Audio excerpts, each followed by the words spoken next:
In the year 40 AD, Caligula brought to Rome a monument from Egypt after they conquered. They brought a monument into Rome to adorn the city. It was an obelisk, almost 80 feet tall. And after some years, that obelisk became the center of Nero's circus, one of the most famous circuses in the history of Rome, where many Christians died, many martyrs died. In fact, they say that Peter was crucified just feet away from that monument and probably gazing that monument as he died. And many Christians with him, as they were martyrs, they died facing that monument. In fact, it is called the silent witness because it silently witnessed to all these martyrs that gave their lives for Christ. It was only 13 centuries later, when Pope Sixtus V brought that obelisk to the middle of St. Peter's Square and planted that obelisk there with the phrase, "Christ conquers, Christ reigns, Christ commands." And this monument is now a sign that fortitude and strength is shown by faithfulness in times of adversity. Fortitude and strength is shown by faithfulness in times of adversity, like all these men and women who died in the circus. In the same way, we read in the gospel today that Calvary and the Passion are only feet away from Jesus. And Jesus says, "My soul is troubled. My soul is troubled. My soul is filled with fear," as he would say in the Garden of Gethsemane as well. However, Jesus also conquered the fear of adversity through faithfulness to the mission of redemption that he had. That mission that he had agreed on with the Father. He stayed faithful to that, and so he gained strength.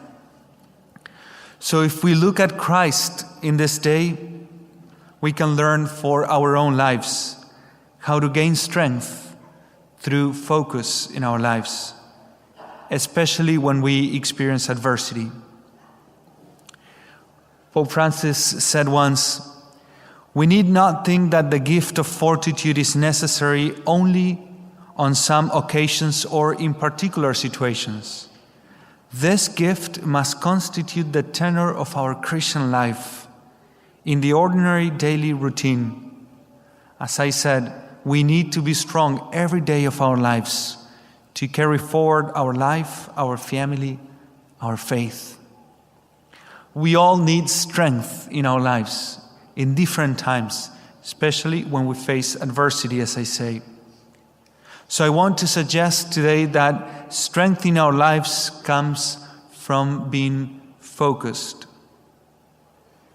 It is only when we do what we have to do that we can focus all our strength on the right target. Distractions are the main reason why we lose strength and cannot overcome adversity in our lives. Concentration is fruitful. Distractions are barren. Jesus was very focused in the plan of salvation that he had. He was born in Bethlehem, but we can say that he was born in Bethlehem with his eyes already fixed on Calvary. From the gospel today, what should I say? Father, save me from this hour. But it is for this purpose that I have come to this hour. Father, glorify your name.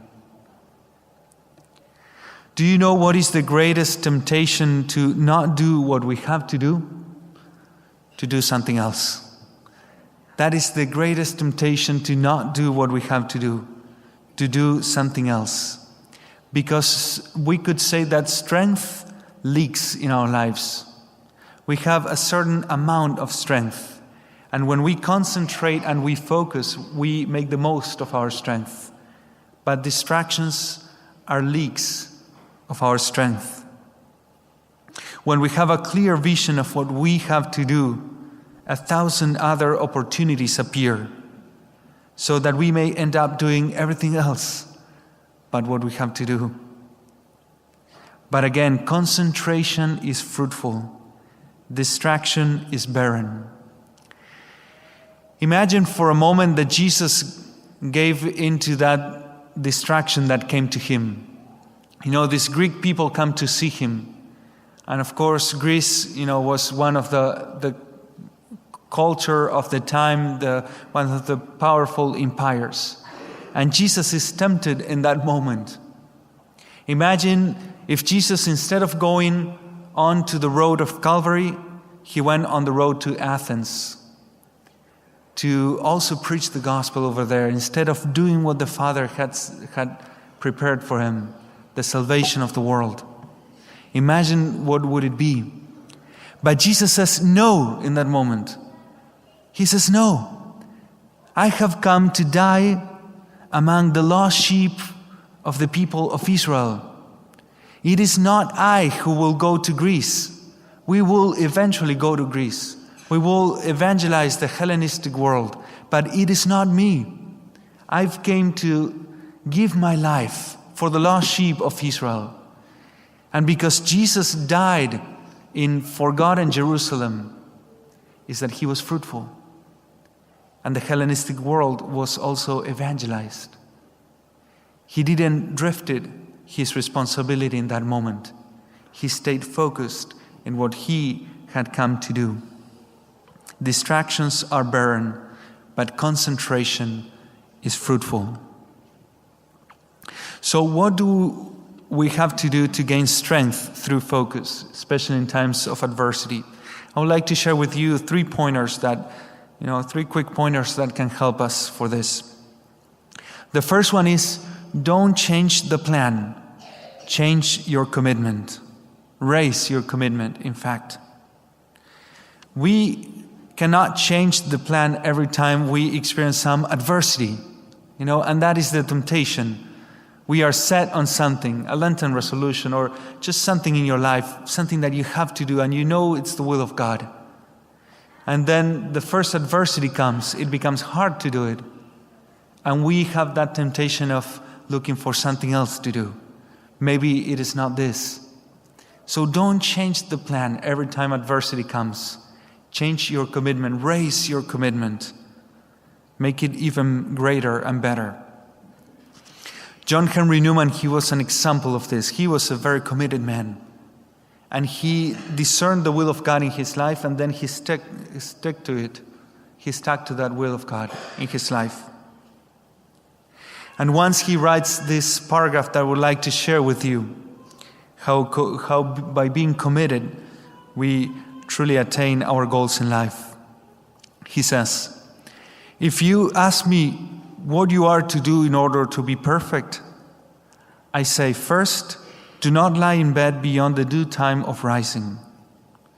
Give your first thoughts to God. Make a good visit to the Blessed Sacrament. Say the Angelus devoutly. Eat and drink to God's glory. Say the Rosary well. Be recollected. Keep out bad thoughts.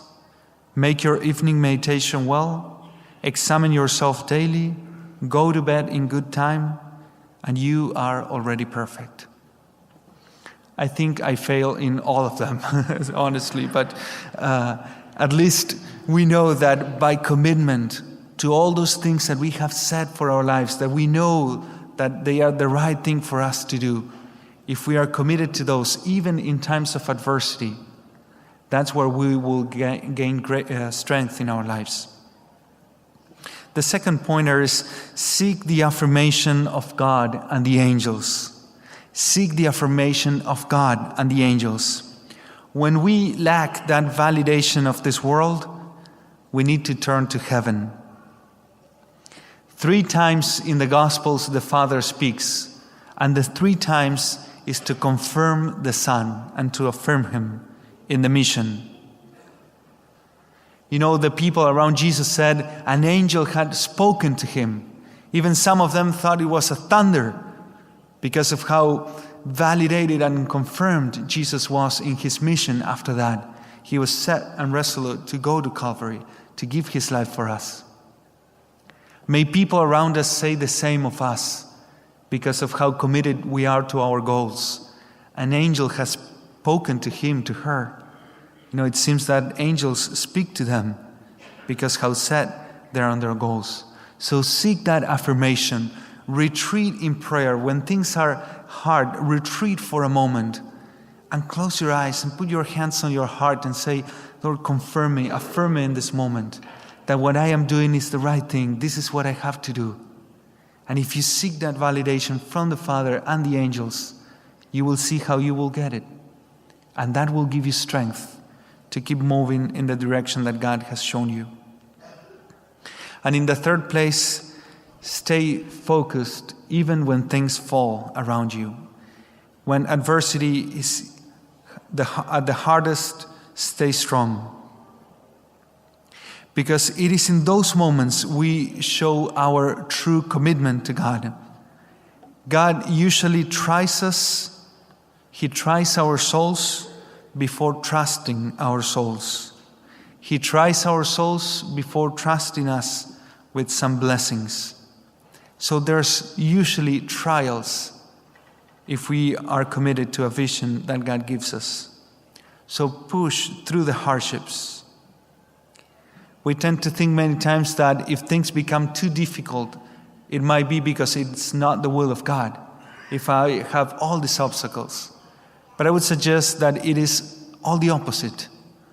The Lord is trying your soul to strengthen you so that you will be stronger and desire more what He wants to give you, the blessings that He wants to bestow on you.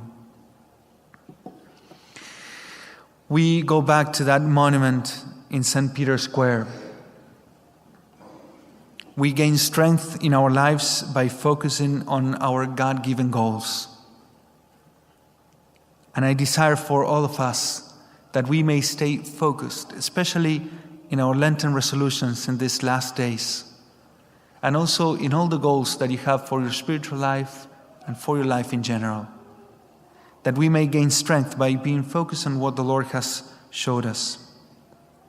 From today on until Good Friday, there's no crucifix in the church, and all other images are covered.